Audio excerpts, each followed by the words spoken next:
ಚಿಕ್ಕಬಳ್ಳಾಪುರ ಜಿಲ್ಲಾಡಳಿತ ಭವನ ಇತ್ತೀಚೆಗೆ ಒಂದಲ್ಲ ಒಂದು ಕಾರಣಕ್ಕೆ ಸುದ್ದಿಯಾಗತೊಡಗಿದೆ. ಒಂದು ವಾರದ ಹಿಂದೆ ಜಿಲ್ಲಾ ಪಂಚಾಯತ್ ಲೆಕ್ಕಾಧಿಕಾರಿಗಳ ಕಾರು ಚಾಲಕ ನೇಣಿಗೆ ಶರಣಾಗಿದ್ದರೆ, ನಿನ್ನೆ ರಾತ್ರಿ ಜಿಲ್ಲಾಡಳಿತ ಭವನದ ಒಳಗಿರುವ SBI ಬ್ಯಾಂಕಿಗೆ ನುಗ್ಗಿದ ಕಳ್ಳರು ಹೊರಗಿದ್ದ ಗ್ರಿಲ್ ಡೋರ್ ಬೀಗವನ್ನು ಕಬ್ಬಿಣದ ಸಲಾಕೆಯಿಂದ ಹೊಡೆದು ಬೀಳಿಸಿದ್ರೆ, ಒಳಗಿದ್ದ ತಗಡು ಡೋರಿನ ಬೀಗ ಹೊಡೆದು ಒಳ ಹೋಗಿ ನಗದು ಹುಡುಕಾಡಿದ್ದಾರೆ.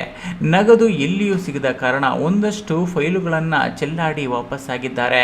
ಜಿಲ್ಲಾಡಳಿತ ನೆಲಮಹಡಿಯಲ್ಲಿರುವ SBI ಬ್ಯಾಂಕ್ ಬೀಗ ಹೊಡೆದಿರುವುದನ್ನು ಬೆಳಗ್ಗೆ ಸೆಕ್ಯೂರಿಟಿ ಹನುಮಂತು, ಮಹಿಳಾ ಮತ್ತು ಮಕ್ಕಳ ಕಲ್ಯಾಣ ಇಲಾಖೆ ವಿಜಯಕುಮಾರ್ ಕೂಡಲೇ ಪೊಲೀಸರಿಗೆ ಮಾಹಿತಿ ನೀಡಿದ್ದಾರೆ.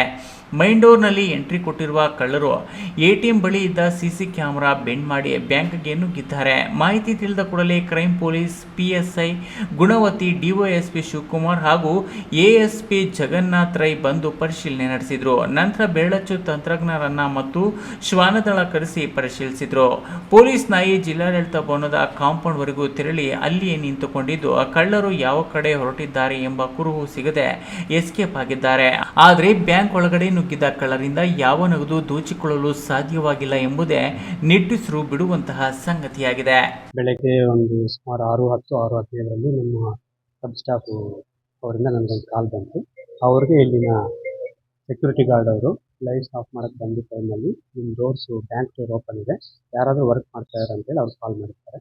ಅವರು ಇಮಿಡಿಯೇಟ್ಲಿ ಯಾರು ಇಲ್ಲಿ ಈ ಟೈಮಿಗೆ ಯಾರು ಬರೋಲ್ಲ ಅಂತೇಳಿ ಅವ್ರಿಗೆ ಕನ್ಫರ್ಮ್ ಮಾಡಿ ಇಮಿಡಿಯೇಟ್ ನನಗೆ ಫೋನ್ ಮಾಡಿದ್ರು. ಈ ಥರ ಬ್ಯಾಂಕ್ ಡೋರ್ ಓಪನ್ ಆಗಿದೆ ನೋಡಿ ಸರ್ ಅಂತ. ನಾನು ಇಮಿಡಿಯೇಟ್ ಬಂದು ನೋಡಿದೆ. ಬರೋ ಮುಂಚೆ ನಾನು ಪೊಲೀಸ್ ಸ್ಟೇಷನ್ಗೆ ಅವ್ರಿಗೆ ಕಂಪ್ಲೇಂಟ್ ಕೊಟ್ಟು ಅವ್ರನ್ನ ಕಳಿಸ್ಕೊಂಡು ಅವರ ಪ್ರೆಸೆನ್ಸಲ್ಲೇ ನಾನು ಬ್ಯಾಂಕ್ ಹತ್ರ ಬಂದು ನೋಡಿದಾಗ ನೀವು ನೋಡ್ಬೋದು ಫೀಸ್ ಎಲ್ಲ ಕಟ್ಟಾಗಿದೆ. ಇದು ಕಟ್ ಮಾಡಿ 2 ಲಾಕ್ಸಿ ಒಳಗಡೆ ಬಂದಿದ್ದಾರೆ. ಬಟ್ ನಮ್ಮ ಅದೃಷ್ಟವಶಾತ್ ಒಳಗಡೆ ಯಾವುದೇ ಥರ ಏನು ರಾಬರಿ ಆಗಿಲ್ಲ, ಯಾವುದೇ ಥರ ವಸ್ತುಗಳು ಕಳ್ಳಾಗಿಲ್ಲ. ಇಲ್ಲಿ ನಾವು ನೈಟ್ ಇರೋದು ಗೇಟ್ ಹತ್ರ ಇರ್ತೀವಿ. ಮೈನು 9:30-10 ಗಂಟೆಗೆ ಮೇಯ್ನು ಡೋರ್ಗಳೆಲ್ಲ ಕ್ಲೋಸ್ ಮಾಡಿಕೊಂಡು ಎಲ್ಲ ಆಫೀಸ್ ರೂಮ್ಗಳು ಇರ್ತಾವೆ, ಅವೆಲ್ಲ ಲಾಕ್ ಮಾಡ್ಕೊಂಡು ನಾವು ಬರ್ತೀವಿ. 10-10:30 ಹಂಗೆ ಒಳಗಡೆ ಬಂದು 10:30ಗೆಲ್ಲ ಲಾಕ್ ಮಾಡ್ಕೊಂಡು ಬಂದುಬಿಡ್ತೀವಿ. ಮೇಯ್ನ್ ಗೇಟ್ ಹತ್ರನೇ ಇರ್ತೀವಿ ನಾವಿಬ್ಬರು. ಮೊದಲು ಅಲ್ಲಿ ಇನ್ಸಿಡೆಂಟ್ ನಡೆಯೋಕ್ಕೆ ಮುಂಚೆ ಒಬ್ಬರು ರೆಸ್ಟ್ ಮಾಡಿ ಒಬ್ಬರು ಎದ್ದಿರ್ತಿದ್ವಿ. ಇವಾಗ ನಿದ್ದೆ ಬರೋಲ್ಲ, ಇಬ್ಬರಿಗಿಬ್ಬರೂ ಎದ್ದೇ ಇರ್ತೀವಿ ಸರ್. ಯಾಕಂದರೆ ಇಲ್ಲಿ ಆಫೀಸಲ್ಲಿ ಈ ಥರ ಇನ್ಸಿಡೆಂಟ್ ನಡೆದ ಮೇಲೆ ನಮ್ಗೆ ನಿದ್ದೆ ಹಂಗೆ ಬರುತ್ತೆ. ಆ ಥರ ಬೆಳಗ್ಗೆ ನಾವು ಮಾಮೂಲಿ ವಾಶ್ರೂಮ್ಗೆ ಹೋಗೋಣ ಅಂತ ಬಂದ್ವಿ.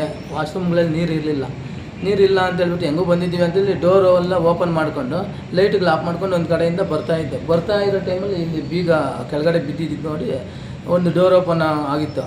ನೋಡಿ ಹಂಗೆ ಫೋಟೋ ತಗೊಂಡು ಇಲ್ಲಿರೋ DR ಪೊಲೀಸವ್ರಿಗೆ ಇನ್ಫಾರ್ಮ್ ಮಾಡ್ತೀವಿ ನಾವು. ಸಡನ್ನಾಗಿ ನಮ್ಗೆ ಗಾಬರಿಯಿಂದ ಅವ್ರಿಗೆ ಇನ್ಫಾರ್ಮ್ ಮಾಡಿದ್ವಿ. ತಿರ್ಗಿ ಬಸವರಾಜ್ ಅಂತ ವಾಟರ್ಮ್ಯಾನ್ ಇದ್ದಾರೆ, ಅವ್ರಿಗೂ ಫೋನ್ ಮಾಡಿ ನಾವು ಇನ್ಫಾರ್ಮೇಷನ್ ಕೊಡ್ತೀವಿ. ಅಷ್ಟೊಂದು ಭದ್ರತೆ ಇರುವ ಜಿಲ್ಲಾಡಳಿತ ಭವನದ ದ್ವಾರ ಬಾಗಿಲಿನಿಂದ ಒಳ ನುಗ್ಗಿದ ಕಳ್ಳರು ಬ್ಯಾಂಕ್ ಬಾಗಿಲು ಒಡೆದು ಕಳ್ಳತನಕ್ಕೆ ಯತ್ನಿಸಿದ್ದಾರೆ ಎಂದರೆ, ಇನ್ನು ಹೊರಗಡೆ ಇರೋ ಬ್ಯಾಂಕ್ ಗತಿ ಏನು ಅನ್ನುವಂತಾಗಿದೆ. KS Narayanaswamy, news TV, Chikkaballapur.